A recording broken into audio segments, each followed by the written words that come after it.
ሰላም ውድ የኤርሚ ኢለርኒንግ ቤተሰቦች ዛሬ እንግዲህ ቻፕተር 5 ሪኢንሹራንስ ይዤላችሁ መጥቻለሁ። የሪስክ ኤንድ ማኔጅመንት አካውንቲንግ ቻፕተር 7 ነው። ለዚህ ቻናል አዲስ የሆናችሁ ቤተሰቦች ሰብስክራይብ፣ ላይክ፣ ሼር ማድረግ እንዳትረሱ። ኦኬ እንጀምር። እንግዲህ ከዚህ በፊት ስለ ላይፍ ኢንሹራንስ አውርተናል፣ ስለ ነን ላይፍ ኢንሹራንስ አውርተናል በቻፕተር 5 በቻፕተር 6። ዛሬ ደግሞ ስለ ሪኢንሹራንስ ነው። ሪኢንሹራንስ ማለት ምን ማለት ነው? So reinsurance it is the methods which is created to dividing task of handling risk among the several insurer or simply risk reinsurance ምን ማለት እንችላለን? sharing of risk among the different insurers የተለያዩ ኢንሹራንስ ካምፓኒዎች እርስ በራሳቸው ሪስክን ትራንስፈር ሲደራረጉ ያንን ሪኢንሹራንስ ነው። አንዱ ኢንሹራንስ ካምፓኒ ሌላው ኢንሹራንስ ካምፓኒ ጋር አግሪመንት እየፈጠረ ከአንዱ ኢንሹራንስ ካምፓኒ ወደ ሌላው ኢንሹራንስ ካምፓኒ ሪስክ ትራንስፈር ሲደራረጉ ኤንድ ፕሪሚየም ትራንስፈር ሲደራረጉ ካሳ ክፍያም ከሁለቱ ወገን ሲሆን ሪኢንሹራንስ እንለዋለን ማለት ነው። So reinsurance may be defined as shifting of by primary insurer መጀመሪያ ዋና ኢንሹረሩ ወይም ሴዲንግ የምንለው ካምፓኒ ወይም ፕራይመሪ ኢንሹረሩ ሪስኩን ወዴት ያስተላልፋል? ወደ አዲሱ የኢንሹራንስ ካምፓኒ ትራንስፈር ያደርጋል። ለምሳሌ አንድ ኢንሹራንስ ካምፓኒ አለ፣ ኤ የሚባል ኢንሹራንስ ካምፓኒ። ይሄ ኤ የሚባል ካምፓኒ ሴዲንግ የምንለው ወይም ፕራይመሪ ኢንሹራንስ የምንለው ኤ ኢንሹራንስ እሱ ጋር ያለውን የሪስክ መጠን ለደንበኞቹ የሸጠውን የኢንሹራንስ መጠን የተወሰነውን ወደ ሌላ ኢንሹራንስ ያስተላልፋል። ምን ወደሚባል? ሪኢንሹረር ወደሚባል አዲስ ኢንሹራንስ ካምፓኒ ያስተላልፋል። በዛ ጊዜ ምን ተፈጠረ እንላለን? ሪኢንሹራንስ ማለት እንችላለን። ወይም ደግሞ አንድ ኢንሹራንስ ካምፓኒ ከሌላ ኢንሹራንስ ካምፓኒ ኢንሹራንስ ሲገዛም ወይም የኢንሹራንስ አግሪመንት ሲፈጽምም ብለን መያዝ እንችላለን። ግን ለምንድን ነው ሪኢንሹራንስ የሚያስፈልገው? ዋይ የኢንሹራንስ ተቋም ሆኖ ሌላ የኢንሹራንስ ተቋም ጋር ሄዶ ኢንሹራንስ መግዛት ሊሆን ይችላል፣ የኢንሹራንስ አግሪመንት መፈረም ለምንድን ነው የሚያስፈልገው የሚሉት አራት ዋና ሪዝኖች አሉት። So in order to increase the underwriting capacity, stabilizing of profit, reducing an earned premium reserve, and provide protection against a catastrophic loss. The first one, to increase the underwriting capacity.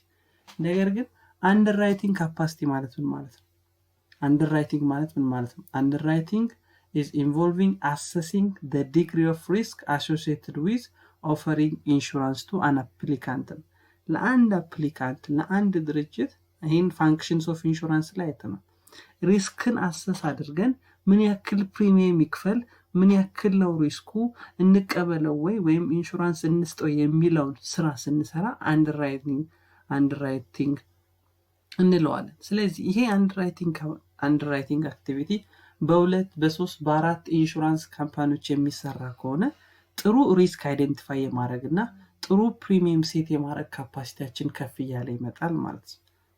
አንደርራይቲንግ ካፓሲቲያችን ካደገ የሪስክን አሰስ የማድረግ ፕሪሚየም ሴት የማድረግ አቅማችን ካደገ ምን ማድረግ እንችላለን ማለት ነው። ከሶስት አራት ኢንሹራንስ ካምፓኒዎች ጋር አንደርራይቲንግ ካፓሲቲያችንን የምናሳድግ ከሆነ በጥሩ ሪስክ አሰስ እናደርጋለን፣ በጥሩ ፕሪሚየማችንን ዲተርማይን ፕሮፊታብላችን ታይታችንንም በዚሁ ልክ ዲተርማይን ማድረግ እንችላለን ማለት ነው። as providing a policy the insurer is diligently seeking to determine if it is profitable to offer the coverage than based on the research and established a price. ስለዚህ በትርፋማ ፕሪሚየም ለመስጠት ሪስክን በስተክክል አይደንቲፋይ ማለት in order to identify this risk or in order to performing our underwriting activity well ሁለት ሶስት ኢንሹራንስ ካምፓኒዎች መሆናቸው ጥሩ ነው። ለዚህም ሪኢንሹራንስ ያስፈልጋል ማለት ነው። ሌላኛው stabilizing of profit. Reinsurance can be used to stabilizing profit. An insurer may be wish to avoiding large fluctuation in annual financial results. ለምሳሌ በተደጋጋሚ ከፍተኛ የሆነ ሎስ ያጋጥማል። አንድ ጊዜ ደግሞ ከፍተኛ ምንም ሎስ ያጋጥም ብዙ ፕሮፊት እናገኛለን። በሚቀጥለው ዓመት ደግሞ በቃ ምንም ዜሮ ፕሮፊት ሎስ ሊያጋጥመን ምክንያቱም ብዙ አደጋ ደርሶ ካሳ ከፍለን ዜሮ ሊሆን ይችላል። እንደዚህ አይነት ፍላክቹዌሽኖችን ለመቅረፍ ስንል ከሌላ ኢንሹራንስ ካምፓኒዎች ኢንሹራንስ በመግዛት በጣም የምናተርፈውን በጣም የምንከስረውንም ባላንስ አድርገን ስቴብል የሆነ ፕሮፊታቢሊቲ እንዲኖረን ስንፈልግ ሪኢንሹራንስ እንገዛ። ሌላኛው in order to reducing the unearned premium reserve ነው። as we know ማንኛውም በቅድሚያ የሚከፈል ክፍያ ለዛ ድርጅት እዳው።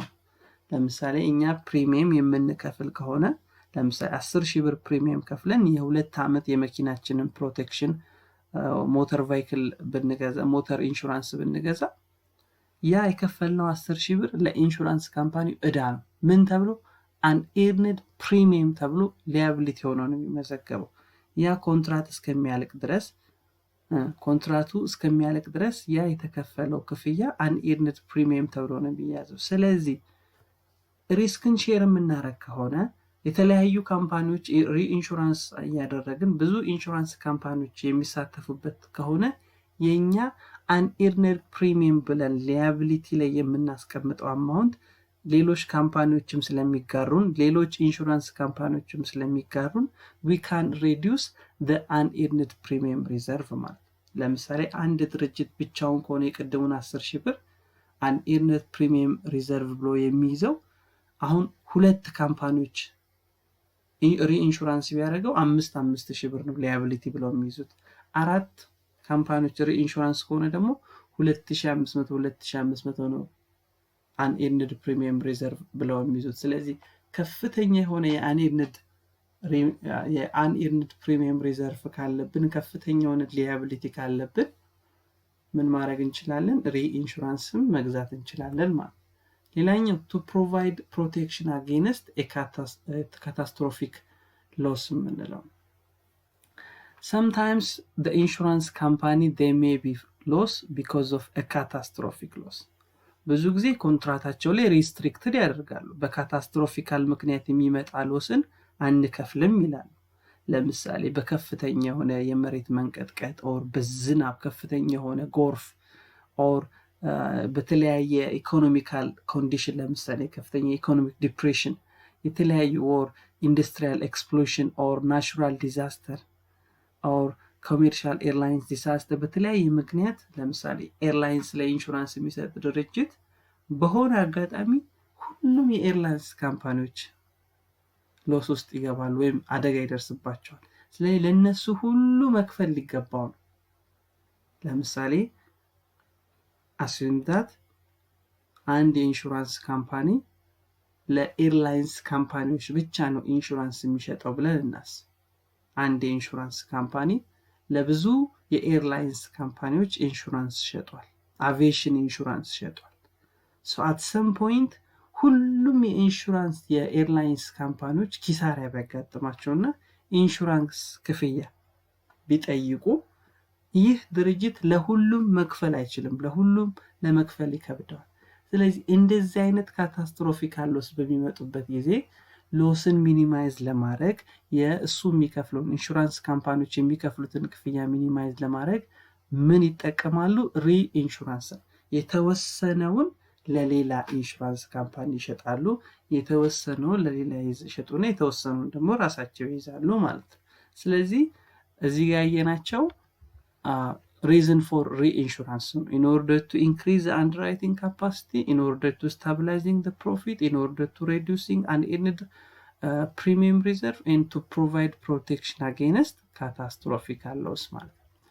Then there are two methods of reinsurance: facultative reinsurance and automatic treat insurance የምንለው reinsurance ምን ማለት ናቸው? So the first one, facultative reinsurance, is the reinsurance an optional base. There is no advance agreement between sending company በፕራይመሪ ካምፓኒውና በመጀመሪያ ኢንሹራንስ ካምፓኒውና በሁለተኛው የኢንሹራንስ ካምፓኒ ወይም በሪኢንሹረሩ መካከል ምንም አይነት ቅድሚያ የሚፈረም አግሪመንት የለም። ፋካልቲቭ ሪኢንሹራንስ የምንለው So the risk of the premium and which is the share of the risk or the share of the premium which is አደጋው ከተፈጠረ በኋላ በተስማሙት or ከዛ በኋላ በሚፈጽሙት አግሪመንት ነው የሚሆነው እንጂ ቅድሚያ ከአደጋው ከሎሱ በፊት ምንም የተስማሙበት ወረቀት ወይ የተስማሙበት አግሪመንት የለም። ነገር ግን በቃል ኦኬ አደጋ ከተፈጠረብኝ የተወሰነውን ወደ አንተ ሼር አደርጋለሁ፣ ወደ አንተ ፕሪሚየም እና ሪስኩን ትራንስፈር አደርጋለሁ ብሎ ኔጎሺዬት ነው እንጂ የሚያደርጉት there is no advance agreement ማለት ነው። but automatic treat የምንለው ደግሞ under automatic reinsurance treat a sending insurer agree to pass to an insurer all business including with the scope of treat such as the insurer which is agree to accept this business in the terms ሁሉንም ነገር ቀድመን የተፈራረምን ከሆነ አደጋው ከመድረሱ በፊት ምን ያክል ሪስክ ነው ትራንስፈር የምናደርገው ወደ ሌላኛው ወደ ሪኢንሹረሩ ከሴንዲንጉ ወይም ከፕራይመሪ ኢንሹረር ከዋናው ኢንሹራንስ ካምፓኒ ወደ ሁለተኛው ወደ ሪኢንሹረሩ ምን ያክል ነው ሪስክ ትራንስፈር የሚሆነው፣ ምን ያክል ነው ፕሪሚየም ሼር የሚያደርገው፣ ለስንት ጊዜ ነው የሚቆየው፣ የትኞቹን አካባቢ የትኞቹን ኤሪያ ነው ስኮፕ ነው የሚይዘው ብለን ቀድመን ተስማምተን የምንጀምር ከሆነ አውቶማቲክ ትሪት ሪኢንሹራንስ እንለዋለን ማለት። ስለዚህ ሪኢንሹራንስ ፎርም ለማድረግ ሁለት አሉ፣ ፋካልቲቭ ኤንድ አውቶማቲክ ትሪት የምንላቸው። ፋካልቲቭ የምንለው there is no first agreement but አውቶማቲክ የምንለው ግን ቀድመን ተስማምተን በሁሉም ነገር ጨርሰን የምንገባበት የሪኢንሹራንስ አይነት ነው ማለት ነው። ኦኬ ውድ ቤተሰቦቼ ስለ ሪኢንሹራንስ ይዤላችሁ የመጣሁት ይሄን ይመስላል። በሌሎች ጊዜ ኦኬ ውድ ቤተሰቦቼ ሌላ ጊዜ በሌሎች ቪዲዮ እንገናኛለን። ላይክ፣ ሼር፣ ሰብስክራይብ ማድረግ እንዳይረሳ።